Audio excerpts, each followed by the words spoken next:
Black and white நேயர்களுக்கு வணக்கம். அரசியல் சூத்திரம் நிகழ்ச்சியில் ஐநாவில் பணியாற்றி ஓய்வு பெற்ற அதிகாரி கண்ணன் சார் அவர்கள் நம்முடன் நிகழ்ச்சியில் இணைகிறார். வணக்கம் சார். வணக்கம் திருமலை. இந்த ஈரான் போர் நிறுத்தத்தை காலவரையின்றி ஒத்தி வைத்திருக்கிறார் அமெரிக்க அதிபர் ட்ரம்ப். 2 வார காலம், அதுக்கப்புறம் ஒரு நாள் நீட்டிப்பு, இப்படி போயிட்டு இருந்த ஒரு காலவரையின்றி அப்படின்னு போகிறது ஒரு ஈரானுக்கு கிடைத்த ஒரு வெற்றியாக பார்க்குறதா, இல்லை இதில் ஏதாவது ஒரு அமெரிக்காவுடைய ஒரு போர் தந்திர நடவடிக்கை அப்படின்னு பார்க்குறதா? இதில் போர் தந்திரம்லாம் ஒன்றும் இல்லை. இது ஈரானுக்கு கிடைத்த இந்த சுற்று விளையாட்டில் ஈரானுக்கு கிடைத்த வெற்றின்னு எடுத்துக்கலாம். ஆனால் அதை நான் ஒரு பெரிய வெற்றின்னு சொல்ல மாட்டேன். ஏன்னா அதாவது அவர் என்ன சொல்லியிருக்காருன்னா, இந்த கால வரையின்றி ஒத்தி வச்சதுக்கு அங்கே அவர்கள் ஒரு ஒருங்கிணைந்த யூனிஃபைடு ப்ரொப்போசல், அதாவது ஒற்றுமையாக ஒருங்கிணைந்த ஒரு முன்மொழிவை அவங்க எனக்கு தர வரைக்கும், இந்த பிரச்சனைக்கு ஒரு தீர்வு வர வரைக்கும் காலவரையின்றி ஒத்தி வைக்கிறேன்னு சொல்லியிருக்கார். அதற்கு என்ன காரணம் சொல்கிறாங்க அப்படின்னா, ஈரானில் ஒரு முடிவெடுக்கக்கூடிய ஒரு நிலையில் ஈரானிய தலைமை இல்லை. அது ஆங்கிலத்தில் சொல்கிறதுனா சிதறுண்டு இருக்குது, ஃப்ராக்மெண்டட். முன்னாடி இருந்த அலி லாரிஜானி அந்த தேசிய பாதுகாப்பு குழுவினுடைய தலைவராக செயல்பட்டவர். அவர் லாவகமாக எல்லாரையும் ஒருங்கிணைச்சு அந்த புரட்சி படைகள், அதனுடைய தலைமை, அரசியல் தலைமை, அப்புறம் மத ரீதியான தலைமை, இது எல்லாத்தையும் ஒருங்கிணைத்து ஒரே நேர்கோட்டில் அவரால் இணைக்க முடிஞ்சது. அவரை இஸ்ரேலியர்கள் கொண்டுட்டாங்க. அதற்கு பிறகு இப்போ வந்திருக்கிற அந்த முகமது பாகர் காலிபாஃப், அவங்க நாடாளுமன்றத்தினுடைய அவைத்தலைவர், அவர் அந்த அளவுக்கு லாவகமாக அதை பண்ண முடியாது இருக்கார் அப்படின்ற மாதிரி ஒரு பேச்சு வெளியில் இருக்குது. இதற்கு முன்பு இந்த முதல் தற்காலிக போர் நிறுத்தம் வந்ததற்கு பாகிஸ்தானிகள் நிறைய பிரயத்தனப்பட்டு அவங்க கொண்டு வந்தாங்க.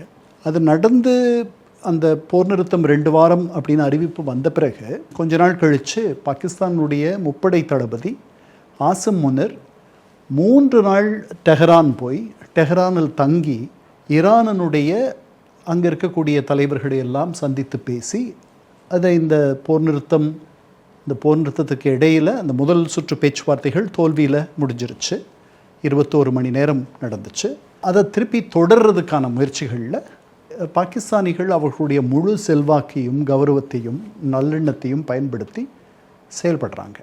அதனால் இந்த தற்காலிக போர் நிறுத்தம் என்பது ஈரானுக்கு கிடைத்த வெற்றி மாதிரி நமக்கு தோன்றினாலும் கூட, எனக்கு என்னமோ இந்த சுற்றில் கொஞ்சம் உற்று நோக்கினால் அமெரிக்கர்களுடைய கை தான் ஓங்கி இருக்கிறதா எனக்கு தோணுது. ஏன்னா இவங்க அந்த ஹொர்முஸ் நீரிணையை மூடியிருக்காங்க, ஈரானியர்கள் மூடியிருக்காங்க. அது ஒரு பெரிய தலைவலியாக அமெரிக்காவுக்கு, அதிபர் ட்ரம்ப்புக்கு இருக்குது. ஆனால் அவர் இப்போ அவங்களுக்கு செக்மேட் பண்ணுற மாதிரி, நீங்கள் உங்களுடைய கப்பல்களுக்கு வரைக்கும் அதை திறந்து வச்சுருந்தீங்க, மற்ற எதிரி கப்பல்கள், எதிரியினுடைய தோழமை நாட்டு கப்பல்கள், வளைகுடா நாட்டு கப்பல்கள், அவர்களுக்கெல்லாம் மூடி வச்சுருந்தீங்க. எண்ணெயோடைய விலை நிறையா உலக சந்தையில் ஏறிச்சு. இதெல்லாம் நடந்துட்டு இருக்கும்போது நீங்கள் ஏற்றுமதி பண்ணிகிட்டு இருந்தீங்க சீனாவுக்கு. ஒரு நாளைக்கு கிட்டத்தட்ட ஒரு $500 மில்லியன் எண்ணெய் விற்றுட்டு இருந்தீங்க. இப்போ நான் உங்களை அப்படி நீங்கள் பண்ண முடியாத தடுத்துட்டேன். அதனால் எனக்கு வலிக்குது, நீங்கள் மூடினதுனால உங்களுக்கும் வலிக்கும். அதனால் இது செக்மேட். இதிலிருந்து இந்த 2 பேரும் வெளியே வர்றதுக்கு பாகிஸ்தானிகள் பெருமுயற்சி எடுத்துக்குவாங்க, அதில் ஒன்றும் சந்தேகம் இல்லை. அவர்கள் கேட்டுக்கொண்டதற்கு இணங்கத்தான் இந்த தற்காலிக போர் நிறுத்தத்தை அவர் காலை வரையின்றி ஒத்தி வைத்திருக்கிறார். பாகிஸ்தானிகள் அவர்களுக்கு தெரிந்த ஈரானில் இருக்கக்கூடிய தலைவர்கள் மத்தியில் இருக்கக்கூடிய ஒருங்கிணைப்பு சிக்கல்கள், ஒற்றுமையின்மை, சிதறுண்டு இருக்கும் தலைமை, இதையெல்லாம் அவர்கள் எந்த அளவுக்கு இந்த பேச்சுவார்த்தைகளுக்கு எதிர்த்தரப்புக்கு பங்கம் வராமல் எத்தனை செய்திகளை இந்த தரப்புக்கு சொல்ல முடியுமோ அதை பாகிஸ்தானிகள் சொல்லியிருப்பாங்க கண்டிப்பாக அமெரிக்கர்களுக்கு. அதனால் ஆங்கிலத்தில் இன்ஃபார்ம்டு டெசிஷன் சொல்லுவாங்க இல்லையா, அதனால் அத்தனையும் உள்வாங்கி அமெரிக்கர்கள் எடுத்த ஒரு முடிவுன்னு நீங்கள் எடுத்துக்கலாம். போர் நிறுத்தம் அது காலவரையின்றி ஒத்திவைப்பு அப்படின்னு எடுத்துக்கிட்டாலும், ஈரான் சொல்லக்கூடிய விஷயம் என்னென்னா, நீங்கள் துறைமுகங்களை முற்றுகையிடுறது, ஈரான்லேருந்து செல்லக்கூடிய கப்பல்களை தடுக்கிறது, இதுவே ஒரு போர் நடவடிக்கை தான். இது எங்களுக்கு ஒரு மிரட்டல் விடுத்துக்கிட்டு நாங்கள் எப்படி பேச்சுவார்த்தைக்கு வர முடியும் அப்படின்னு கேட்குறாங்கல்ல. இப்போ இந்த கண்டிஷனை வச்சுக்கிட்டு ஈரான் பேச்சுவார்த்தைக்கு வருமா? இல்லை, அதுதான் பாகிஸ்தானிகள் இதற்கு ஒரு வழி கண்டுபிடிக்கணும். பேச்சுவார்த்தைகளுக்கு வருவதற்கு ஒருவேளை அமெரிக்கர்கள் இந்த முற்றுகையை கொஞ்ச நாள் தளர்த்தலாம். ஆனால் இந்த முற்றுகையினுடைய பலனை முற்றுகையினுடைய உக்கிரத்தை, இந்த முற்றுகையினுடைய வெற்றியை அமெரிக்கர்கள் சுவைக்க ஆரம்பித்து விட்டார்கள். அதனால் அவரே சொல்கிறார், அதிபர் ட்ரம்ப்பே, அதனால் இது வந்து இனிமேல் தாக்குதல் நடத்திலாம் அவர்களை நான் துன்பப்படுத்த வேண்டியதில்லைன்ற மாதிரி ஒரு நிலைமை இருக்குது. பொருளாதார முற்றுகை, இந்த பொருளாதார முற்றுகை அவர்களை மூச்சு திணற வைக்கும். அதனால் இது நீங்கள் வந்து இந்த பேச்சுவார்த்தைக்கு வந்து ஒரு இணக்கம் ஏற்படுற வரைக்கும் இந்த முற்றுகை தொடரும் அப்படின்னு அவர் சொல்கிறார். இது வந்து ஒரு ஆங்கிலத்தில் சொல்கிறதுனா வந்து நெகோஷியேட்டிங் டாக்டிக், இது பேரம் பேசுகின்ற, அல்லது நீங்கள் ஒரு நிலையை எடுப்பீங்க, அதுக்கப்புறம் கீழே வருவீங்க, அதனால் அப்படி கூட இருக்கலாம். ஒருவேளை பேச்சுவார்த்தை, இப்போ பாகிஸ்தான் முதல் சுற்று பேச்சுவார்த்தை தோல்வி அடைந்தது, பாகிஸ்தான் அழைத்து திருப்பி ஈரான் போகுமா அப்படின்னு ஒரு கேள்வி நிற்குது. இரண்டாவது, ஏற்கனவே அமெரிக்கா நாங்கள் குண்டு வீசலுக்கும் போர் நடவடிக்கைக்கு தொடங்குறதுக்கும் நாங்கள் தயங்க மாட்டோம் அப்படின்லாம் ட்ரம்ப் நேற்று வரைக்கும் பேசிகிட்டு இருந்தார். ஒருவேளை இந்த பேச்சுவார்த்தையில் ஒரு சுமூக முடிவு எட்டப்படாத ஒரு சூழல் ஏற்பட்டால் மீண்டும் போருக்கான வாய்ப்பு இருக்கிறதா, இல்லை நீங்கள் சொல்லக்கூடிய இந்த பொருளாதார நெருக்கடியே வந்து வேறு வழி இல்லாமல் ஈரானை திரும்பி வர வைக்குமா? எனக்கு வந்து இப்போ பேச்சுவார்த்தைகளுக்கு ஈரானியர்கள் வருவார்கள்னு நான் நினைக்கிறேன். பாகிஸ்தானிகளே அவர்கள் இதுவரைக்கும் நம்புவதாகத்தான் நான் நினைக்கிறேன். பாகிஸ்தானிகளுக்கு ரெண்டு பக்கமும் போதுமான அளவு செல்வாக்கு இருக்குது, போதுமான அளவு நல்லெண்ணம் இருக்குது, குட்வில் இருக்குது. அதனால் பாகிஸ்தானிகளை விட்டுட்டு அவர்கள் பேச்சுவார்த்தையை நேரடியாக நடத்தணும். ஒமானிகள் மூலமாக முன்னாடி நடத்தினாங்க, அது சரியாக வராத போயிடுச்சு. அதனால் இப்போ பாகிஸ்தானிகள் வழியாக, பாகிஸ்தானிகள் அண்டை நாடே, ஒரு பெரிய எல்லை இருக்குது, 900 கிலோமீட்டர் எல்லை ரெண்டு பேருக்கும் இருக்குது. அதனால் அவர்கள் பாகிஸ்தானை நம்பி இதற்கு ஒப்புக்கொண்டார்கள். அடுத்த முறையும் வருவார்கள் அப்படின்னு தான் நான் நினைக்கிறேன். அதில் வந்து இந்த ரெண்டு தரப்புலேயும் வந்து ஒரு பெரிய தாண்மை, ஈகோ இருக்குது. யார் இறங்கி வர்றது யார் அப்படின்ட்டு எது வேணாலும் நடக்கலாம்.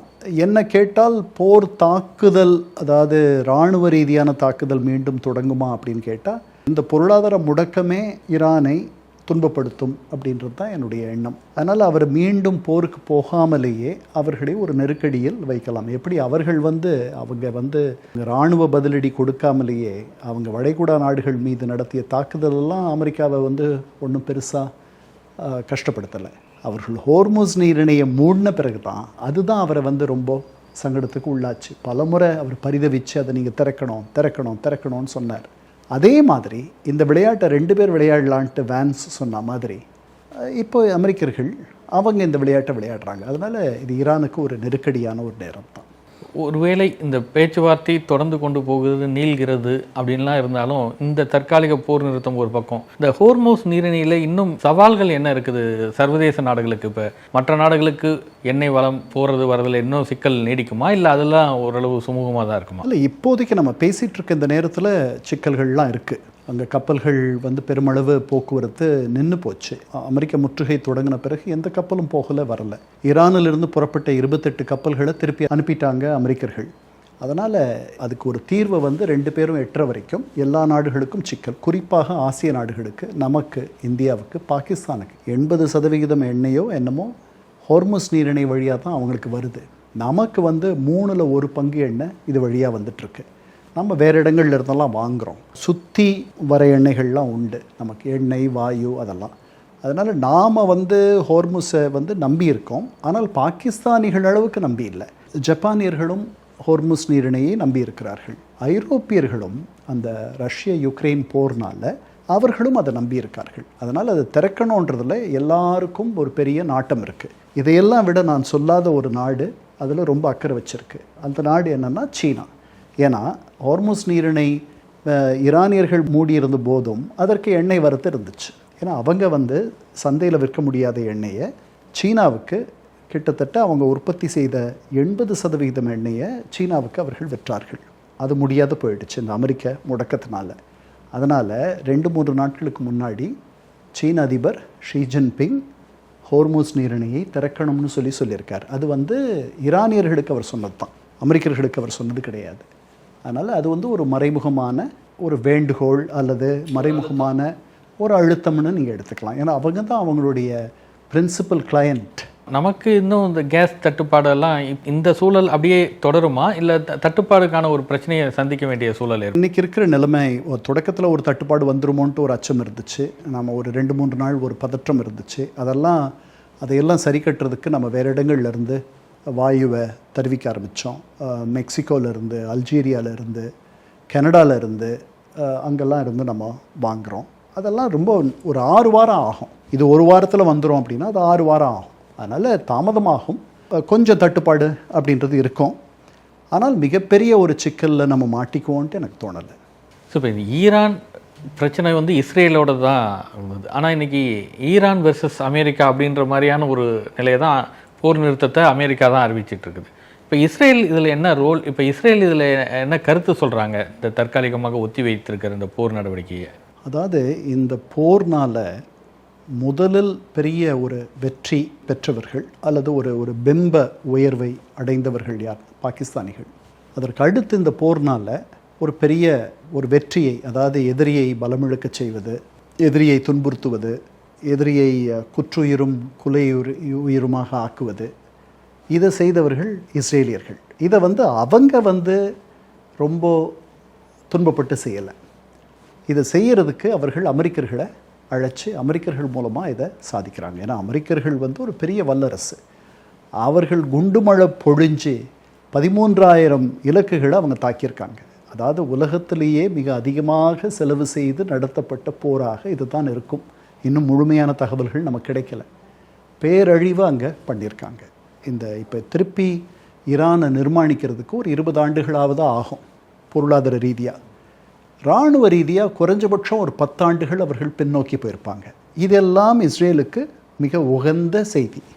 இதே நேரத்தில் 2 முனையில் இஸ்ரேல் போர் செஞ்சிட்டு இருந்துச்சு. இன்னொரு முனை லெபனானில் ஈரானுடைய பதிலிகளாக இருக்கிற ப்ராக்சிஸாக இருக்கிற ஹெஸ்புல்லா, அவர்களை பலவீனப்படுத்த, அவர்களோட ரொம்ப முரட்டுத்தனமான ஒரு போர். அந்த போர், இந்த போர் நிறுத்தம், தற்காலிக போர் நிறுத்தம் வந்தபோது அங்கேயும் போரை நிறுத்தினா தான் இந்த போர் நிறுத்தம் செல்லும் அப்படின்னு ஈரானியர்கள் பேசினதை பார்த்தோம். லெபனானுக்கும் இந்த தற்காலிக போர் நிறுத்தத்திற்கும் சம்பந்தம் இல்லைன்ட்டு அமெரிக்கர்கள் சொன்னதையும் பார்த்தோம். வான்ஸ் சொன்னார், துணை அதிபர் சொன்னார். பாகிஸ்தானிகள் இல்லை, லெபனானும் உள்ளடக்கியது தான் இந்த தற்காலிக போர் நிறுத்தம் அப்படின்னு சொன்னதையும் பார்த்தோம். இப்போது இதை ரொம்ப இஸ்ரேலுக்கு கொஞ்சம் இழப்பு இருக்குது இந்த போரில். இஸ்ரேல் பல வீரர்களை இழந்திருக்கணும். ஒரு 24 28 பாவி குடிகள் அவங்களும் இறந்திருக்கணும், சிவிலியன்ஸ். ஆனால் இது ஏற்கனவே அதனுடைய எதிரிகளாக, அது பரம ஜென்ம விரோதிகளாக பார்க்கக்கூடிய ஈரானியர்கள் மிகவும் பலம் குன்றி 2023 நினைக்கிறேன், ஹமாஸுடைய தாக்குதலுக்கு பிறகு அந்த தாக்குதல் நடந்து ஒரு பெரிய இஸ்ரேலுடைய முகம் கவிழ்ந்த ஒரு நிலையை நம்ம பார்த்தோம் உலகம் முழுக்க. என்ன இவர்கள் பெரிய நுண்ணறிவு நிறுவனம் மொசாட் வச்சுருக்காங்க, அதான் உலகத்திலேயே மிகப்பெரிய மிக அறிவுபூர்வமான நுண்ணறிவு நிறுவனம் அப்படின்லாம், அதெல்லாம் உடைக்கிற மாதிரி ஒரு நாள் இவர்களுக்கு தெரியாமல் ஹமாஸ்னுடைய அத்துமீறல் நடந்து ஒரு 2000 பேர் தவறிட்டாங்க. அதுக்கப்புறம் நூற்றுக்கணக்கில் 200 சில்லற பேர் பிணை கைதிகளாக கைது செய்யப்பட்டு கிட்டத்தட்ட 2 ஆண்டுகள் அங்கே பிணை கைதிகளாக இருந்தாங்க. அதுக்கப்புறம் இஸ்ரேல் தொடுத்த போர் ஹமாஸ் மீது, ஹெஸ்புல்லா மீது அது தொடுத்த போரில் பல பேரை அது படுகொலை செய்திருக்கிறது. சொல்லி ஹெஸ்புல்லாவோட தலைவர்களை கொண்டிருக்கிறது, ஹமாஸினுடைய தலைவர்களை கொண்டிருக்கிறது. ஒரு தரைப்படை ஆக்கிரமிப்பு மூலமாக, தரைப்படை படையெடுப்பு மூலமாக லெபனானிலும் காசாவை தரைமட்டமாக்கிடுச்சு. இப்போது அதனுடைய எதிரிகள்னு நீங்கள் எடுத்துக்கிட்டிங்கன்னா சுற்றியிருப்பவர்கள் பல பேர் அதனுடைய எதிரிகள். ஆனால் அதோட தொடர்ந்து இந்த ஒரு 20-30 ஆண்டுகளாக போர் செய்பவர்கள், அதற்கு எதிராக செயல்படுபவர்கள்னு எடுத்துக்கிட்டிங்கன்னா அதில் பெரிய இடம் ஈரானுக்கு உண்டு. அவர்களை பலமிழக்க செய்வது என்பது அதற்கு ரொம்ப உகந்தது. அது பேசி எதுவும் ஆக போகிறதில்லை, அதனால் வேடிக்கை பார்த்து கொண்டிருக்கிறது. அதனுடைய சண்டையை அமெரிக்க அதிபர் ட்ரம்ப் செய்கிறார். எதற்கு பேசணும்? அப்புறம் இந்த பேச்சுவார்த்தைகளில் அது ஈடுபட வேண்டிய அவசியம் இல்லை. முதல்ல அது ஈடுபட முடியாது. பாகிஸ்தானிகளுக்கும் அவர்களுக்கும் உறவில்லை. பாகிஸ்தானில் இந்த பேச்சுவார்த்தைகள் நடக்குது, இஸ்ரேலியர்கள் அங்கே போக முடியாது. அதனால் என்னுடைய நலனை நீங்கள் பார்த்து கொள்ளுகிறீர்கள், என்னை விட நீங்கள் நல்லா என்னுடைய நலனை பார்த்துக்குவீங்கன்னு நான் நினைக்கும் பொழுது நான் எதற்கு பேசி என்னுடைய ஆசையவோ அபிலாஷையவோ சொல்லணும்?